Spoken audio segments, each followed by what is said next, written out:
90% लोग यही गलती करते हैं और इसकी वजह से हमेशा गरीब रह जाते हैं। ये बात सच है कि हर आदमी अमीर बनना चाहता है, लेकिन कुछ ऐसी क्या वजह है जिसकी वजह से वो हमेशा गरीब रह जाता है? क्योंकि अगर मेहनत करने से ही अमीर बना जाता तो भारत के हर व्यक्ति अमीर होता। भारत के अंदर जितना लेबर वर्क किया जाता है उतना कहीं नहीं, तो भारत सबसे ज़्यादा अमीर देश होता। तो फिर ऐसा क्या है कि मेहनत करने के बाद भी अमीर नहीं बन पाते?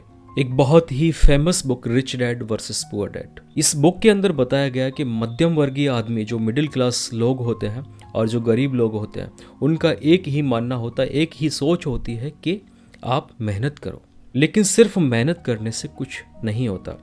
तो फिर ऐसी क्या चीज़ है जिसके करने से हमारी सफलताएं, हमारा आमदनी, हमारी इनकम बढ़ जाया करती है? तो आज हम बात करेंगे कुछ ऐसे ही बिंदुओं पर, कुछ ऐसे ही पॉइंट्स पर कि अगर हमने उनको अपनी लाइफ में अप्लाई किया तो डेफिनेट हमारी लाइफ के अंदर बदलाव दिखने लग जाएंगे।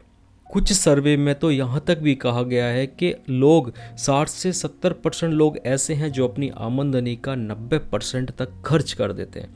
अगर 100 रुपये कमाते हैं तो 90 रुपये वो खर्च कर देते हैं। और खर्च किस चीज़ों पर करते हैं? जो लायबिलिटीज़ होती हैं, ना कि असेट्स। ऐसी चीज़ें जिनसे कुछ मिलने वाला नहीं होता, जो समय के साथ ख़त्म हो जाती हैं, जो एक बोझ है, और ऐसी चीज़ों पर 90% ख़त्म कर देते हैं। वो असेट्स नहीं बनाते। लेकिन वहीं एक अमीर आदमी लाइफ में हमेशा असेट्स क्रिएट करता है, ना कि लायबिलिटीज़। ये बात rich dad versus poor dad में बताया गया। तो अब हम बात करते हैं उन्हीं पॉइंट्स के बारे में कि जिनके बदलाव के द्वारा हमारी लाइफ में चेंज जरूर मिलेगा। चल हम बात करते हैं उन गरीबी के मुख्य कारण जिनकी वजह से लोग हमेशा गरीब रह जाते हैं और मेहनत करते हैं लेकिन बुद्धि का इस्तेमाल नहीं करते। में से पहला कारण है कि लोग गलत दिशा में काम कर रहे हैं। सालों तक, 5 साल, 10 साल, 15 साल, 20 साल तक बहुत सारे लोग ऐसे होते हैं जो सिर्फ और सिर्फ एक ही स्किल पर काम कर रहे होते हैं। उन्होंने अपनी कभी भी लाइफ में स्किल्स को अपग्रेड नहीं किया। अब आप सोच करके बताइए, अगर आप किसी आदमी को अपने घर पर काम के लिए लेके आते हैं और उसको सिर्फ और सिर्फ एक ही काम आता है, लेकिन वहीं दूसरी तरफ वो आदमी जो एक काम के साथ में दूसरे और भी काम देख सकता है, तो आप किस आदमी को अपने घर पर काम के लिए लेके आएंगे? उस आदमी को जिसको एक काम आता है, या वही जो एक काम के साथ में 2 या 3 काम और भी कर सकता है? तो अपने स्किल्स को डेवलप नहीं करते और इसकी वजह से वो सोचते हैं कि हमारी आमदनी बढ़ जाएगी, हमारी सैलरीज बढ़ जाएंगी, हमारी इनकम ग्रोथ करेगी। तो ये ऐसा नहीं हो सकता, ये इम्पॉसिबल है।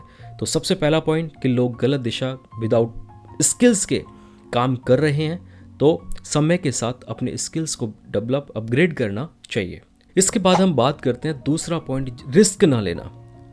लोग अपनी लाइफ में रिस्क बिल्कुल लेना पसंद नहीं करते। बहुत सारे लोगों का देखा होगा आपने कि 20-20, 30-30 साल, 40 साल एक ही सिस्टम में, एक ही जॉब में निकल जाया करती है। वो रिस्क नहीं लेते कि मैं रिस्क लूँगा तो शायद मेरी लाइफ में क्या होगा। अब इस बात को आप जानते हैं कि जिन लोगों ने लाइफ में रिस्क लिया, आज वही सबसे ज़्यादा सक्सेसफुल और बहुत ज़्यादा अमीर लोग वही हैं जिन्होंने अपनी लाइफ के अंदर रिस्क लिया। तो रिस्क बहुत बड़ा इंपॉर्टेंट फैक्टर है कि लाइफ में अगर इनकम को हाई करना है, उसको बढ़ाना है, तो आपको समय के साथ रिस्क लेना पड़ेगा, अपनी जॉब को चेंज करना पड़ेगा। और जब तक कुछ नया नहीं करोगे तब तक लाइफ में इनकम ग्रोथ नहीं कर सकती।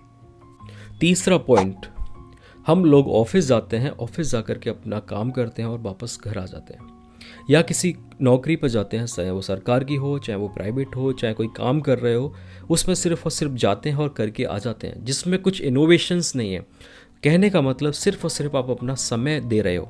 समय देने का मतलब आप अपना समय बेच रहे हो और उसके बदले में कुछ पैसा ले रहे हो।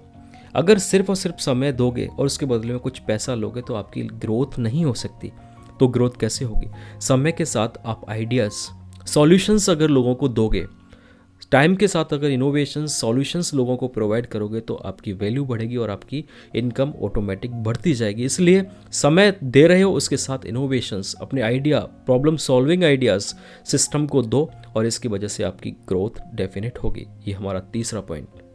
इसके बाद बात करते हैं फोर्थ पॉइंट। और ज़्यादातर लोगों का यही मानना होता है कि मेरी किस्मत तो ऐसी ही है, मेरी किस्मत में कुछ नहीं लिखा हुआ, मैं कुछ नहीं कर सकता, मैं तो 5,000 या 10,000 या 20,000 रुपये महीने के कमाता हूँ, मेरी किस्मत ऐसी है, मैं शायद यही कमा पाऊँगा, मेरे तो भगवान ने ऐसा लिख दिया। ज़्यादातर लोगों की भारत के अंदर तो ये मानसिक स्थिति होती है और इसी के साथ वो अपनी लाइफ को आगे चला रहे होते हैं, लेकिन ये बहुत गलत मिथ है। किस्मत अपने कर्म से लिखी जाती है। ये बात सच है कि किस्मत के भरोसे नहीं बैठना चाहिए और अपना कर्म करना चाहिए। हमारे पास बहुत सारी शक्तियाँ होती हैं, लेकिन हमें उसका बोध नहीं होता, उसकी नॉलेज नहीं होती। एक बात सोच कर बताइए कि हनुमान जी के पास कितनी सारी शक्तियाँ थीं, लेकिन वो भूल गए थे। तब जामवंत ने बताया कि आपके पास बहुत सारी शक्तियाँ हैं, आप उड़ के जाओ, लंका में जाकर के सीता जी का पता करके आओ, उनको उनकी शक्तियों का स्मरण कराया।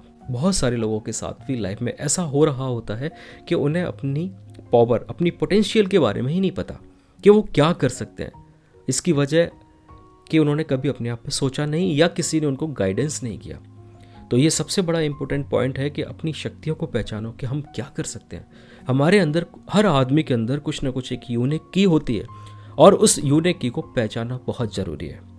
तो उस यूनिक की वजह से आप पूरी दुनिया के अंदर अकेले माने जाओगे कि ये काम सिर्फ और सिर्फ वो कर सकता है। तो अपनी शक्तियों को पहचानो और अपने आप को पहचानो।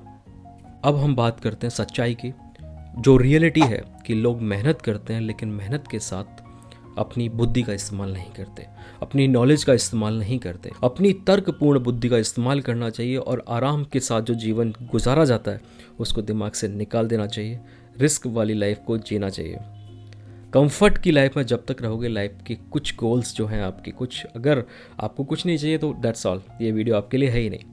लेकिन अगर आप चाहते हैं कि मेरे बहुत सपने हैं, मुझे ये गाड़ी चाहिए, मुझे मकान चाहिए, मुझे पास ये होना चाहिए, मेरे पास वो होना चाहिए, और मेरे पास एक अच्छी हेल्थ की पॉलिसीज़ होनी चाहिए, मेरे पास अगर कोई मुझे बीमारी होती है तो ऐसे हॉस्पिटल में मेरा ट्रीटमेंट होना चाहिए, तो ये सब पूरा करने के लिए सिर्फ और सिर्फ ज़रूरत होती है वो पैसे की होती है। और वो पैसा सिर्फ और सिर्फ आप कमा सकते हैं, कोई आपको दे नहीं सकता। इस बात को आप जानते होंगे कि ज़रूरत के समय आपको कोई 1 रुपया नहीं देगा। ये बात सच है। सबसे ज़्यादा इंपॉर्टेंट बात है, वो सच्चाई ये है कि अपनी मेहनत को तर्क के साथ करो, अपनी बुद्धि के साथ करो, लॉजिकल तरीके से सोचो, और इसी वे में अगर हम काम करेंगे तो हमारे काम की सराहना होगी, उस काम की वैल्यू होगी, लोग उस आपके काम को धन्यवाद, थैंक यू के तक की स्टेटमेंट रिटर्न में देंगे आपको। तो फाइनली हम बात करते हैं कि अब हमें क्या करना है।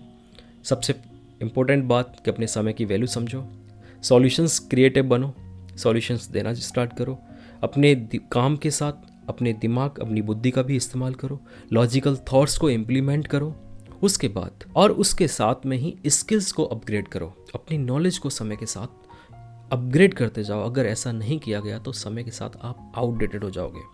और हम जानते हैं कि हम अपनी सारी चीज़ों को अपडेटेड रखते हैं।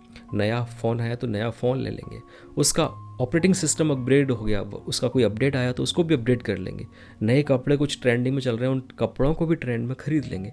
लेकिन हम भूल जाते हैं कि हमारे स्किल्स, जिसकी वजह से हम सब ये चीज़ें कर पाएंगे, उनको अपग्रेड नहीं कर पाते, और इसकी वजह से फिर एक समय के बाद हम ऐसी एज में पहुँच जाते हैं जहाँ मेहनत नहीं की जा सकती, शरीर साथ देना छोड़ देता है। अपने स्किल्स पे काम करो, अपनी नॉलेज को बढ़ाओ, अपनी सोच को बदलो और अपनी पोटेंशियल को पहचानो, धैर्य के साथ काम करो, टाइम मैनेजमेंट प्रॉपर सेट रखो, और कुछ न कुछ इनोवेटिव करते रहिए। मुझे लगता है कि 1 साल के अंदर आपके अंदर जितना चेंज, आपकी सैलरीज में जो चेंज, आपके व्यक्तित्व, जो पर्सनैलिटी में और इनकम में जो चेंज मिलेंगे, आप सोच भी नहीं सकते। अब धन्यवाद।